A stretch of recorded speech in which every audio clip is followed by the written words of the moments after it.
Today we call a returning veteran on a football team a guy who played last year.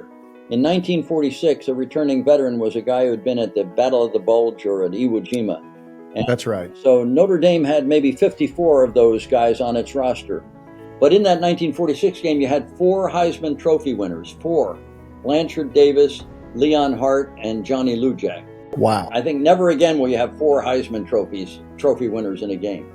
No, you never will. In home service sales, consistency and insight are your key to scaling your business.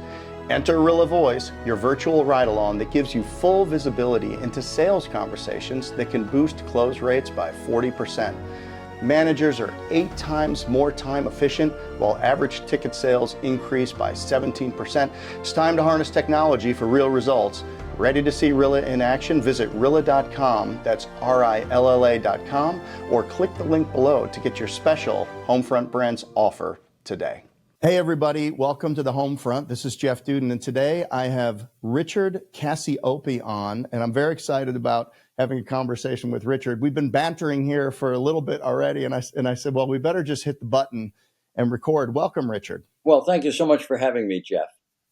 Yeah, 100%. Richard is the author of Black Knights and Fighting Irish. It was a book about the rivalry between Army and Notre Dame and a whole bunch of stuff that was very timely back right after World War II. He's also a retired lieutenant colonel in the infantry, having served 2 tours in Vietnam War, which was 64 and 66 that I learned earlier today doing my research. And his military experience gives him a unique perspective on leadership, resilience, and tradition, qualities that run deep in the stories of these 2 iconic football programs. Rich, welcome to On the Homefront. Well, I'm excited to tell you about the Giants and the country during the last time I think that we were totally united and we're all focused on one event, and that was winning World War II. Yeah, it's interesting how things have changed, isn't it? Oh, it is. It's the more I read about it, the sadder I get about how great our country was and how united we were to accomplish a goal that was very important. What role do you think fear played into that as you were living during that time? The news was delayed. It was Hollywood produced video reels. It was what you saw on the cover of the newspaper. And I don't know how else you got news back from what was going on over in Europe. But like, what was the sentiment and what role did fear play into how people responded to serve in World War II? Well, surprisingly, Jeff, I don't think fear played a very big role. I think the desire to defeat the enemy, because we were snookered by the Japanese in World War II, and that got the entire country angry. And so we had a population of 130 million back then. 15 million of them were serving, mostly men, serving in the armed forces, mostly overseas. And from all my reading and from my discussion with folks that really remember that period, it was all about we're America. We have been attacked unfairly. These are evil people, and we got a job to do, and we're going to do it. And they're going to be sorry that they picked on us. Yeah, what an amazing connection that is. So 15 million people serving out of 130 million in World War II, people going willingly, people enlisting, people just lining up to go over there to work abroad and to work at home to support the war effort. Today, we're about 425,000 people, I believe, in the military, and out of 339 million. Maybe that number's not exactly correct. I did see, maybe it was the recruiting number, but it's not, I don't know that it's much more than that, but there is definitely much smaller percentage of people that are serving today.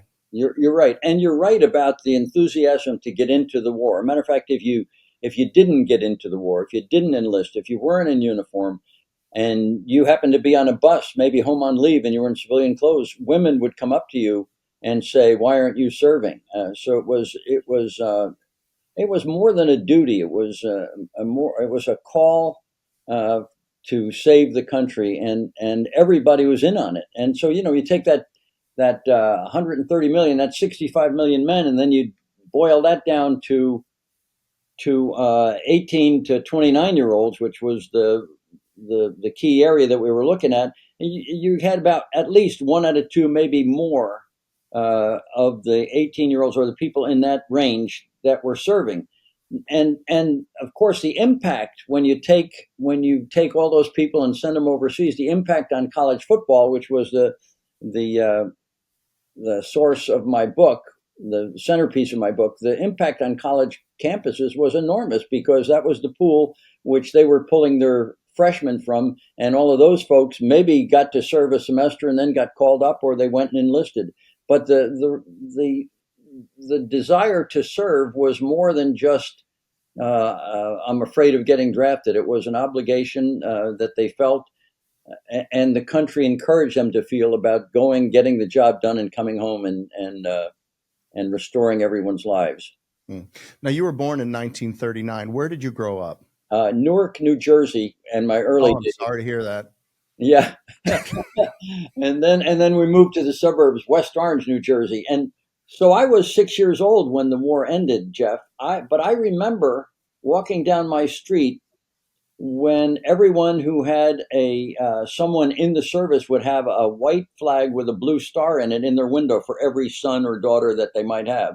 So some Yeah. windows had 5 and 6 of those flags, and when that blue star changed to gold, you knew that someone had been killed. So it was very apparent and very clear to everyone that there was enormous sacrifice going on by families throughout the country. What kind of child were you, and what types of things did you do? Well, and thank God that I was so fortunate to grow up in the '50s, even in Newark. But it was, there was no little league. There was very little organized. There was very little that adults thought that they needed to provide for us. We just kind of went out and did our thing. I was telling some of the guys I play golf with that I said, "You guys remember when we'd take a baseball, because we couldn't afford very much. We'd get a baseball. Somebody'd get a new baseball for Christmas or their birthday, Yeah. and we'd hit that thing around until it was falling apart. Then we'd take electrical tape and tape it up and use it until the tape all fell apart, and then there was nothing but mush in the middle of it." But Yeah, I had a football like that. Our stuff had to last. So one of my favorite footballs, the laces wore out on it. So I used a shoelace uh-huh. and to lace it back up, and then and I used that football. I wish I still had that ball, but yeah, I mean, you had to get mileage out of things. You couldn't just go to the store and buy a new one.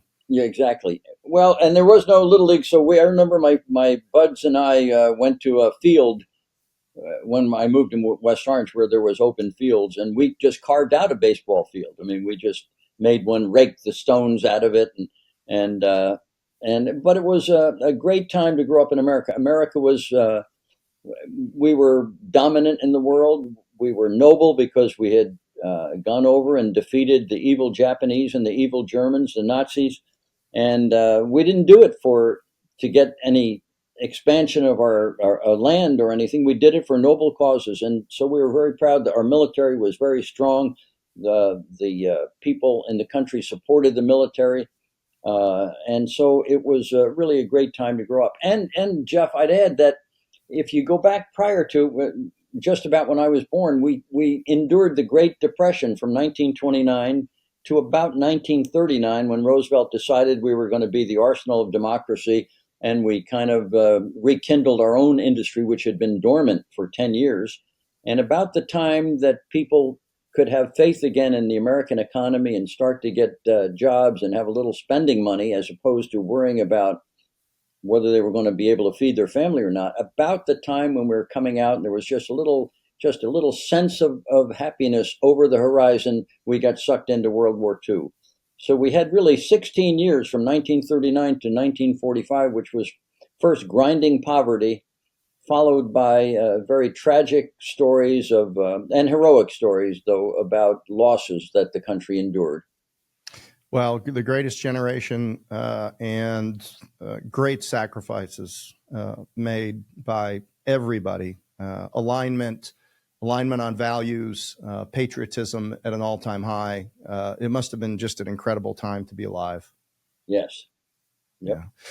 Now, you ultimately found your way to West Point I did. and got into the Army. How did that happen? And how old were you?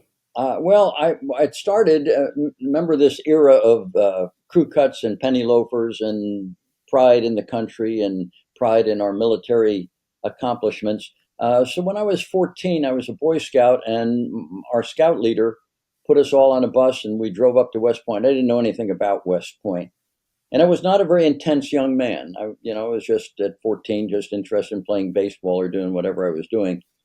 But when I stepped off that bus on the campus of West Point, something came over me, and I just said to myself, this is what I have to do. I know this is where I belong. And so I devoted all of my energy in reading and everything I could find out about West Point, memorized some of the silly things that you have to know when you're a plebe, and devoted all my activities to understanding West Point and trying to get in. And so finally, when I was a senior in high school, I applied, and my congressman was crooked, and he told my father that for $4,000 he'd give me the appointment. My father was a tough old Italian guy, and he told that congressman, "You know what you can do with your appointment." So I didn't get in that year, but I had a friend who showed me another route. Whose dad was in the National Guard. I went into the National Guard, and I got an appointment through the National Guard in my second year.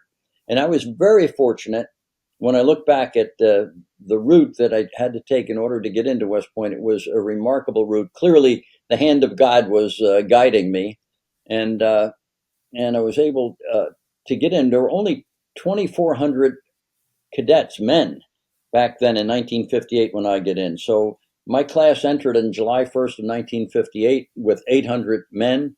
And within 6 weeks or 6 weeks later, after what we had was called Beast Barracks, a very difficult period, we lost 200 and we're down to 600. And it was a very intimidating place because, that was the place that trained Lee and Grant and Patton and Eisenhower and MacArthur. Matter of fact, when I later in my later years did recruiting for the admissions office for young men and women that were interested in going to West Point sent me a poster with the pictures of Grant and Lee and Eisenhower and MacArthur.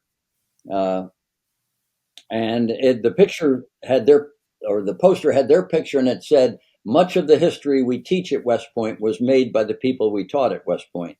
And that was so true. So for me, it was overwhelming to be on that campus. I'm the grandson of immigrants. My grandparents came from Italy, my grandmother from France.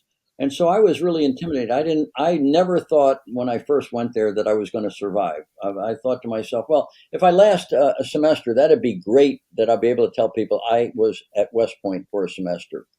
And as an amusing story, Jeff, when I first got there with this really feeling of intimidation and insecurity, I was a very small and thin guy, weighed about 120 pounds then, and this guy that looked like he had stepped off a poster, a handsome cadet upperclassman, brilliantly shined shoes, crisply starched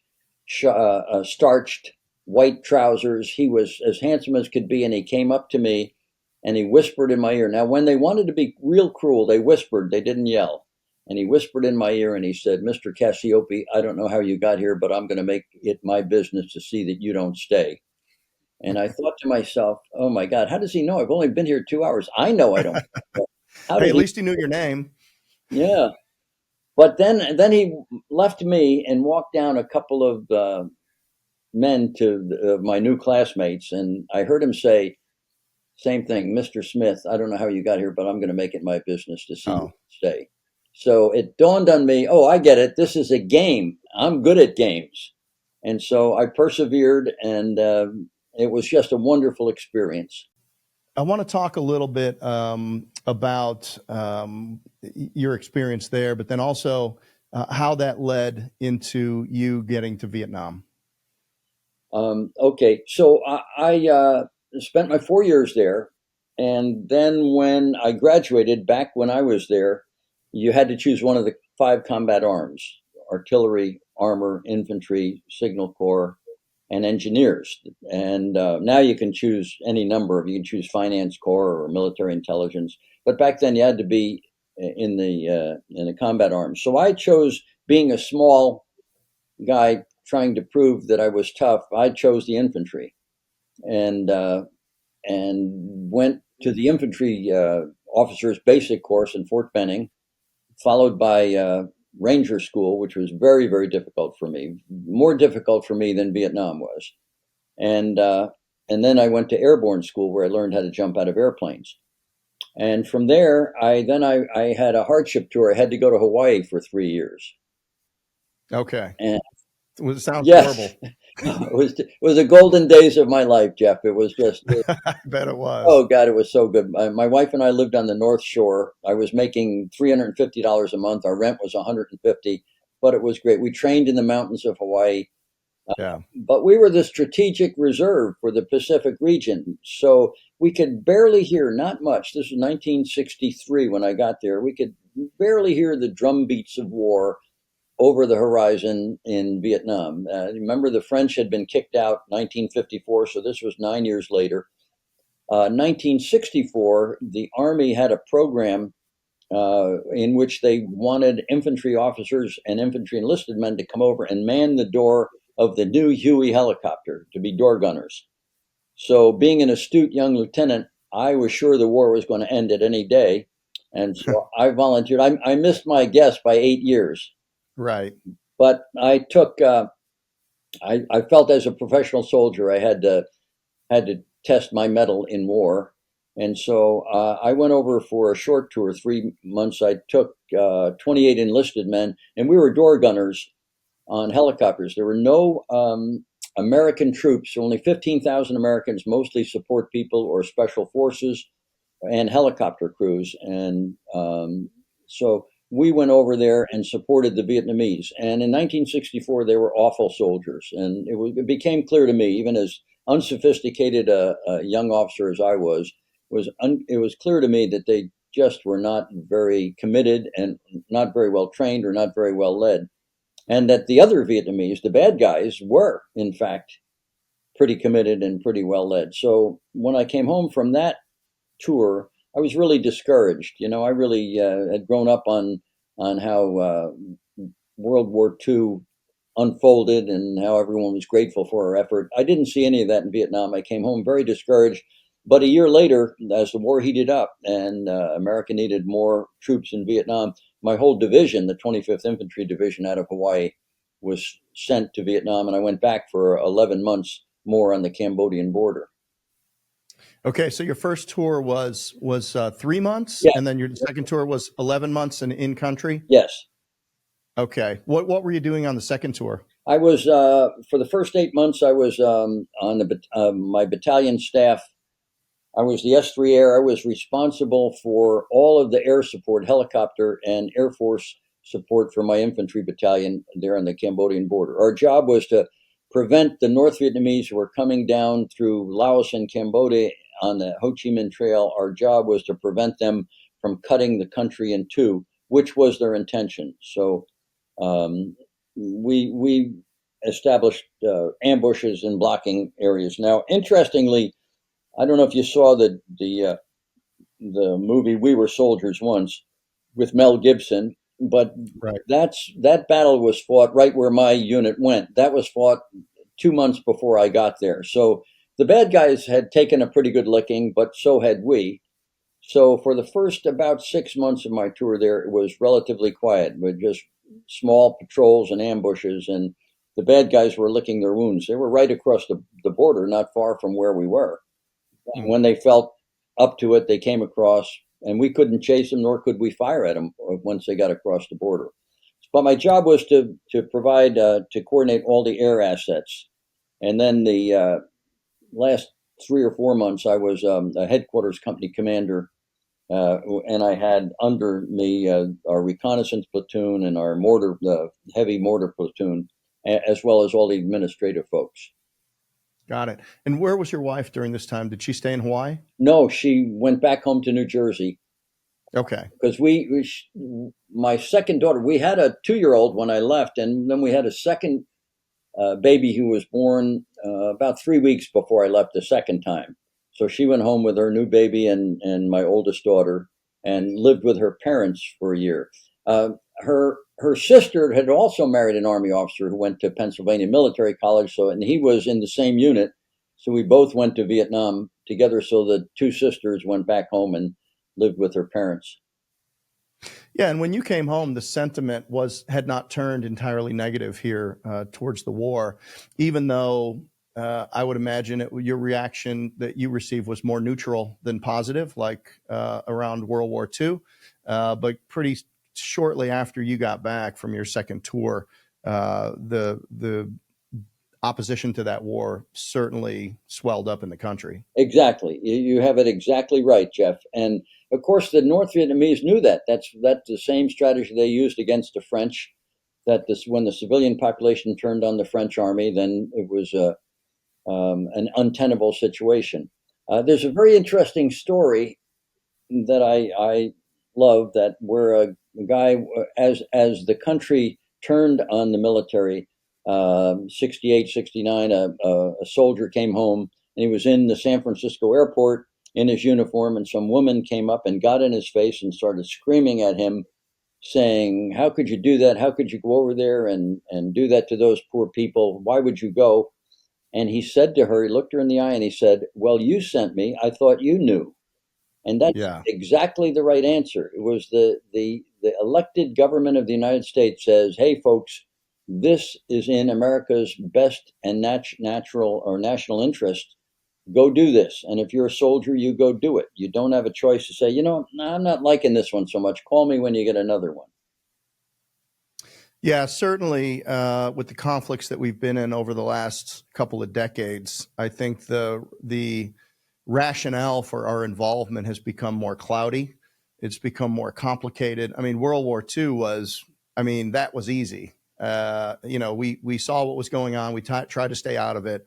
The Japanese attacked Pearl Harbor, and okay, well, they're coming, and we can't sit back, and we have to get involved now. Places like Vietnam, the Middle East, heavily debated on whether or not we should be in places like that, which I think is, we're General Tata, Brigadier General Tony Tata's a friend of mine. He's on our board at our company. He led all of our forces in Afghanistan in 2006 and 2007, the joint forces. He was a West Point graduate as well, 28 years in the Army.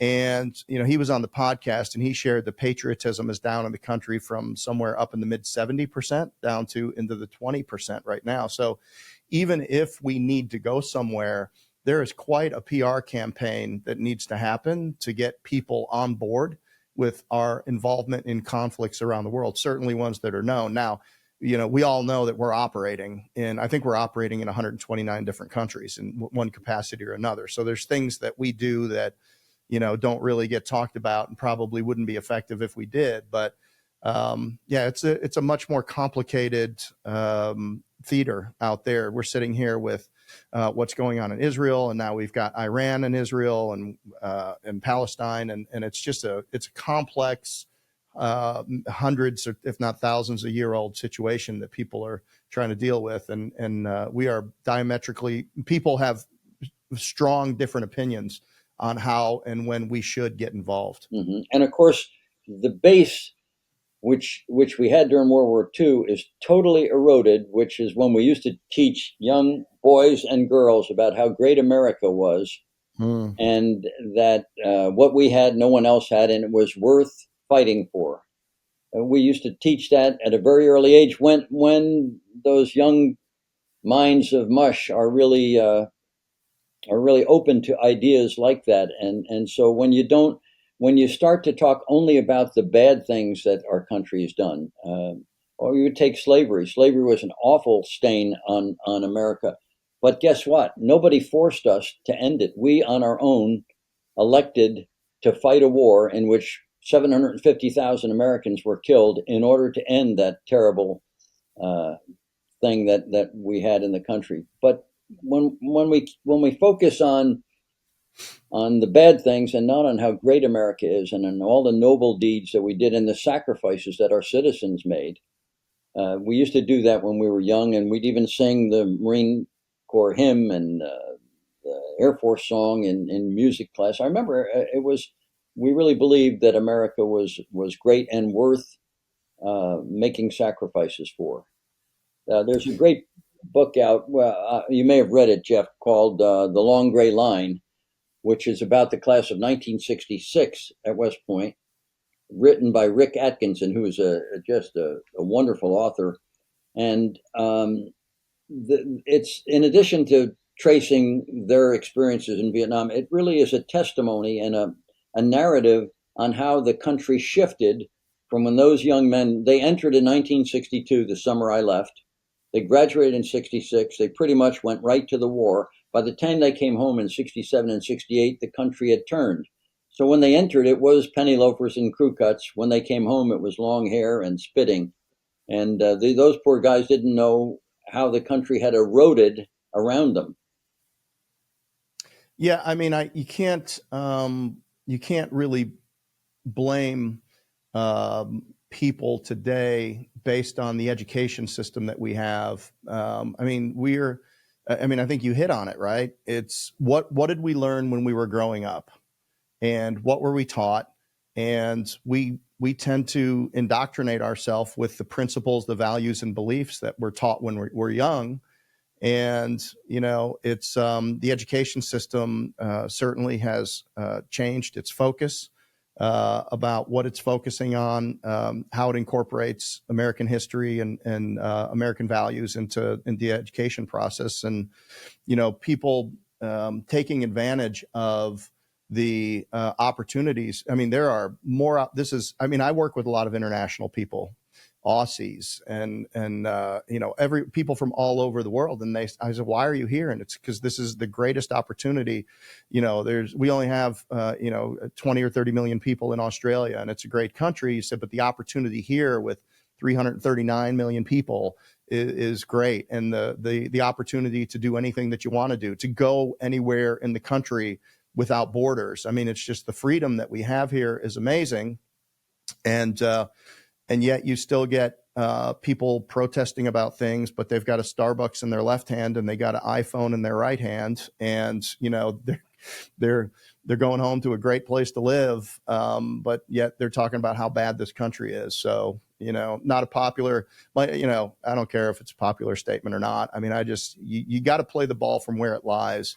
If companies or countries can fall in upon themselves when they become indifferent to the values that created them. Yep. And it's, wherever you fall on lots of these different issues, I mean, I still strongly believe in, individual accountability, not watching other people work. Paying attention to your own production, paying attention to your own business, working on yourself, being capable, independent, and contributing, being a servant when it's required. We have an obligation to do well by ourselves, and then also to do well by our communities and to help people in our communities. And I'm looking at that in Western North Carolina right now. I mean, whether it's true or not, the government was slower to respond. And I have a personal view of that, because I spent 25 years responding to disasters and watching how the government moved in, FEMA, food, water, housing, temporary housing, all of this kind of stuff. And, very slow to react up to Western North Carolina with these people. So we're working with Samaritan's Purse, Franklin Graham. He was on the podcast last week, but it's been throughout history, prior to the government becoming so big and then taking a bigger role, which is great, to deliver help when help's needed and to allocate resources there. But it's always been private citizens and communities, neighbors helping neighbors, making sure that people are safe, making sure that everybody eats. And I mean, you grew up in a time when that's what it was. And it was, basically, it was decided that these are the things that we have to win, and these are the things that matter, and everybody's got to pitch in, and you might have to have some personal sacrifice, but it was for the greater good. And I don't know what it would take for us to reach some sort of alignment on how we all need to work together as a country to make sure that we maintain the standards so that we can help where it's needed, when it's needed. In home service sales, performance is everything. Meet Rilla Voice, your virtual ride-along. Just like elite athletes thrive on feedback, your team can too. Rilla captures every conversation, delivering real-time insights that drive action. Success isn't left to chance, it's measurable and repeatable. Ready to take your team to new heights? Visit Rilla.com, that's RILLA.com, or click the link below to get your special Homefront Brands Rilla offer today. It's going to take a calamity, I'm afraid, Jeff, where we got to take people back to, instead of just accepting that these things are their rights and they're God-given and nobody needs to do anything to sacrifice for them. But your focus on values was really the impetus for me to explore the similarities between Notre Dame and West Point, because exactly what we're both talking about here is that they encourage their students to do more than just think about how they can feather their own nest or build their own careers. So you have West Point, whose motto is duty, honor, country, and you have Notre Dame, whose motto is God, country, and Notre Dame. And they inspire their students from the very beginning to focus on serving as opposed to receiving. And the similarities between those schools, especially in the crucible of World War II, which really highlighted that against the backdrop where the entire country did that. But the graduates of those two institutions really had something in common as they sacrificed so much, and many of them gave up their futures because they wanted to serve something bigger than themselves. So it was a great period, and there are some vestiges of those days in these institutions which still beckon their students to serve a cause greater than themselves. Talk to me about your time at West Point as it related to the football program, because obviously you wrote this great book, Black Knights Fighting Irish, talking about lots of different things. The greatest game ever played, Newt Rockne, All-American, all of these types of things are in there. But you must have gotten very either involved or aligned, or what was it about the football program, and how did you get so involved in that aspect of your life at West Point? Well, it actually didn't happen at West Point, Jeff. It happened when I joined IBM after I got out of the Army. And IBM sent me, in its infinite wisdom, sent me to South Bend, Indiana. Okay. If you're my truck broke down there once. I spent the night at the it's as close as I got. Oh, well, IBM sent me there. I belonged to a group, a marketing group in Binghamton, New York. And when it was broken up, folks, we were sent all over the country. Some guys got Las Vegas, another got Los Angeles, one guy got Dallas, one guy got Atlanta. I got South Bend, Indiana. And when you're from the East Coast, I don't know if you know this, when you're from the East Coast, you think that's flyover country. I had no idea. I wasn't sure. Oh, yeah. I wasn't sure the Indians had been brought under control yet. So they moved me out to South Bend, Indiana. I lived 4 miles from the Notre Dame campus. And in 1985, I got there in 76. In 1985, Army came to town to play Notre Dame. And the local junior league, a women's nonprofit group, decided it would be great to reconstruct the 1940 world premiere of the movie Newt Rockne, All-American, with Ronald Reagan and a number of great people. Rudy Valley was there for that world premiere. The president's son was there, and so they. Oh, was Bob Hope there? I don't believe Bob Hope was there. It's 1940. Bob Hope might not even have been. He may have been there. But I don't. I was hoping we would somehow get to talk about Bob Hope today, but I guess not. Well, I don't know enough about it, but he may have been there. Was that win one for the Gipper movie? That was one for the Gipper, and it had so many falsehoods in it, Jeff, but it was great entertainment. And it also had the storyline of Notre Dame, which was really fairly accurate, but so many myths in it, which we can go into if we have time. But so they wanted to reconstruct this. Now, remember, 1940 was the high point of Hollywood fame and fortune, and then they had the world premiere not in Hollywood. They had it in South Bend, Indiana. They ran the movie in 3 theaters simultaneously, and it was a big deal. So in 1985, the locals wanted to reconstruct that. Army's coming to town. They appointed me as the Army representative, and I called General Westmoreland, asked him if he wanted to come. He was gracious enough to come because it turned out that he and Father uh, Joyce, who was the second in command at Notre Dame, grew up in the same town in South Carolina. And as a matter of fact, before Father Joyce was a priest, he dated Westmoreland's sister, so they knew each other. And so he came to town. I called Blanchard and Davis. I don't know if your listeners know about Doc Blanchard and Glenn Davis, probably the most potent and best uh, college backfield ever. And I'm going to say far into the future. They were unbelievable, Mr. Outside and Mr. Inside. Well, I don't know about my current listeners, but I think I'm going to be exploring a new audience with this podcast. I think I'm going to be relevant to a whole new segment today. I hope so, because it's such a rich period in our history. But anyhow, I called both of those guys. I never got to talk to them. Their wives said no, they don't want to come.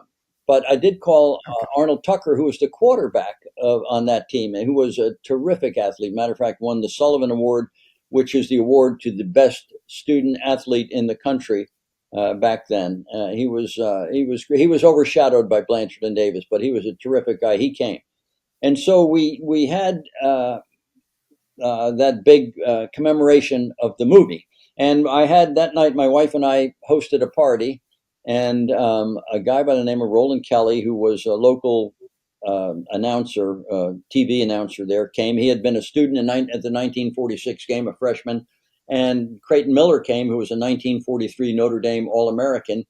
And they brought a silent video, a VHS video of the 1946 game. There was no sound to it, but Arnold Tucker and Creighton Miller and this Roland Kelly talked about it play by play, and it was magic. It was an hour of magic in which you could hear a pin drop as these guys took us through Blanchard's the famous try to break away, and how Johnny Lujack tackled him, and it was a remarkable thing. Well, I kind of lodged that in the back of my brain, and as time went on, it just kind of marinated in my brain about, wow, what was wonder? I need to learn more about that.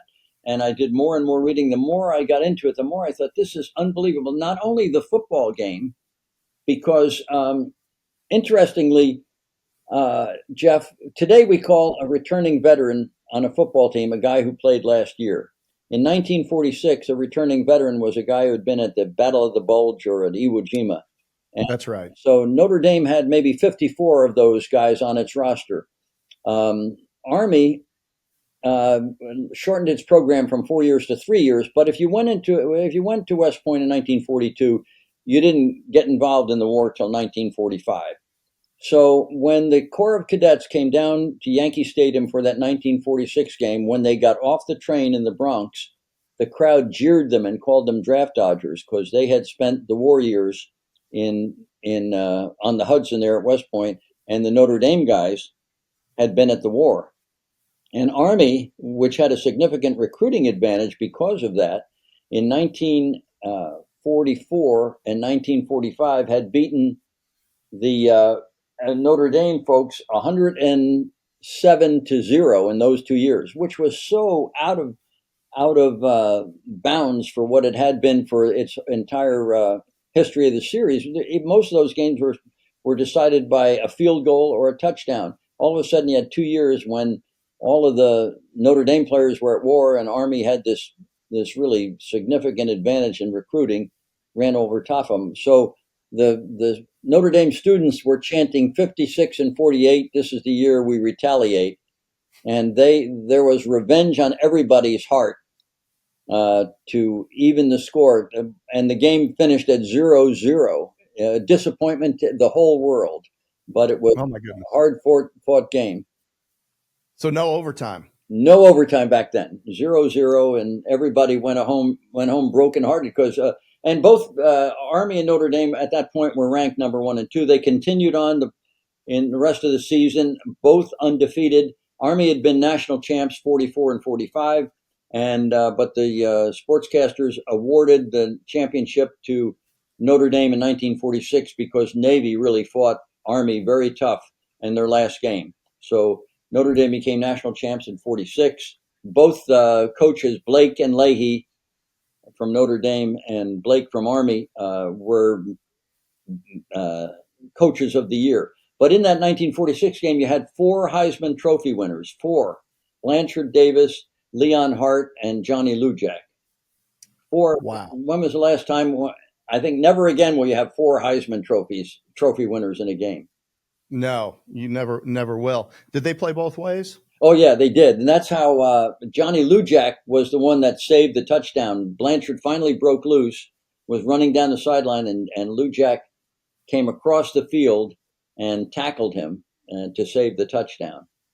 And Wow. an interesting story. The guy I told you about, the quarterback for Army, was Arnold Tucker, and he played defense. He intercepted three passes from Johnny Lujack. After the game, Coach Leahy said to Johnny Lujack very seriously, "John, how is it that you threw three interceptions to Arnold Tucker?" And Lujack, who was really a fun-loving guy, said, "Well, it's this way, Coach.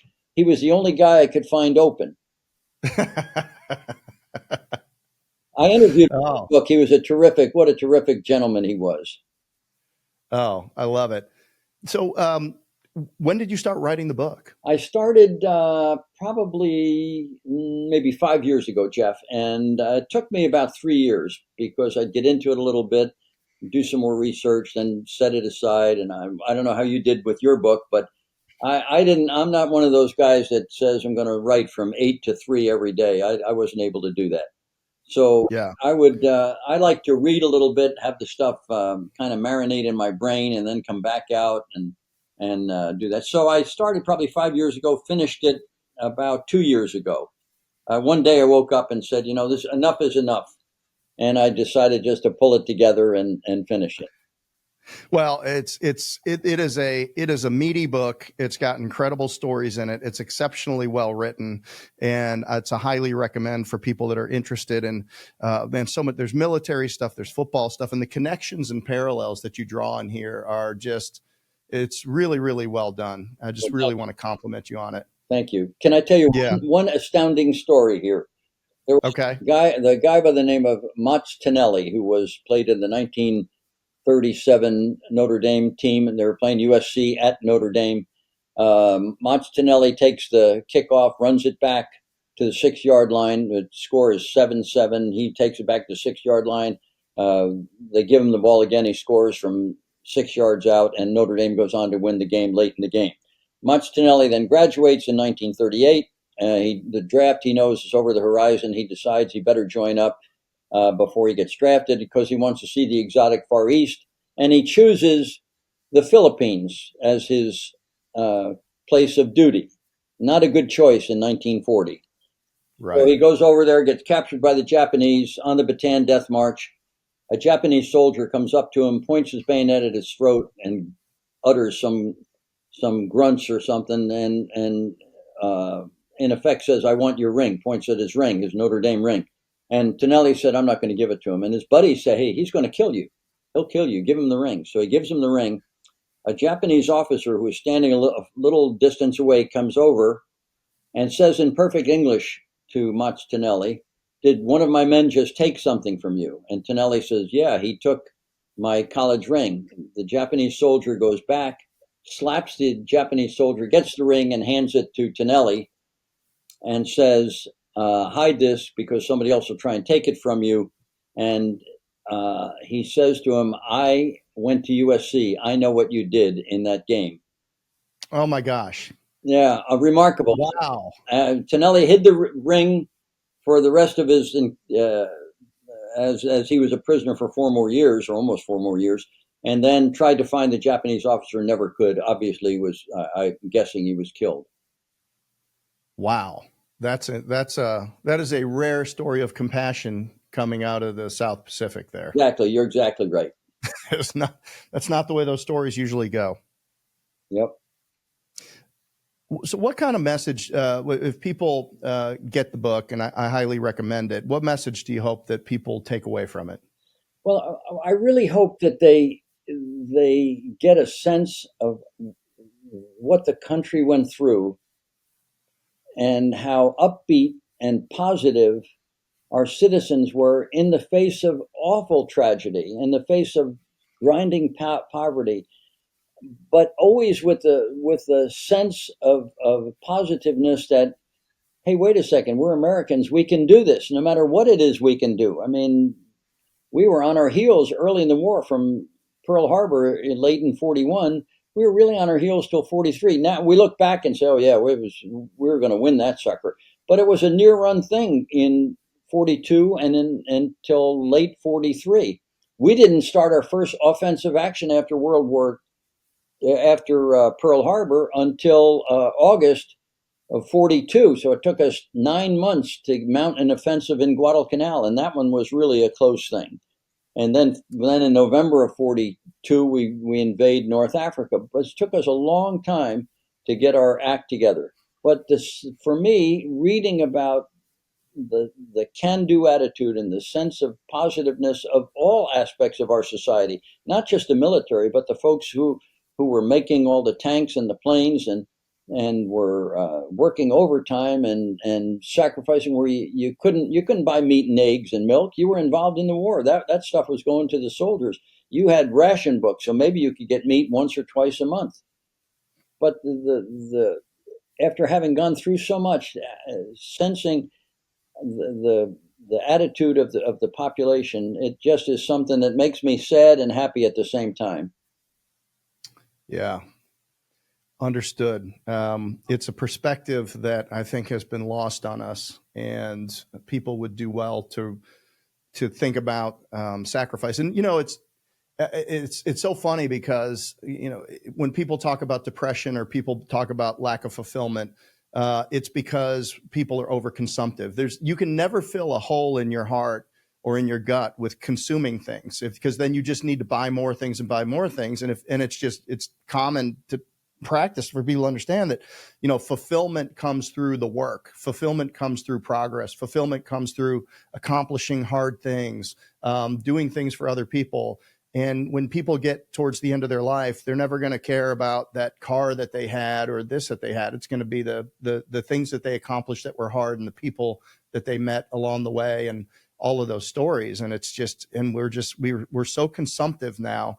And it's just, we're such a me first and everybody else is wrong society. And it's exactly opposite to the time that you grew up in and the things that you share in this book. Now, you shared with me that you're 86 years old. Yes. Which means that you started writing this book at 81. Yes. What opportunities has the book brought you to do podcasts like this, or to do events or book signings or travel? What's been the coolest thing about it for you? Well, first, let me go back and say that you made a very perceptive point about fulfillment. And if your listeners got nothing else out of it, I hope that they understand that doing things for others and getting that sense of fulfillment that you accomplished something. I remember Barbara Bush's comment about she never met anyone on their deathbed that said he wished they had spent more time at the office.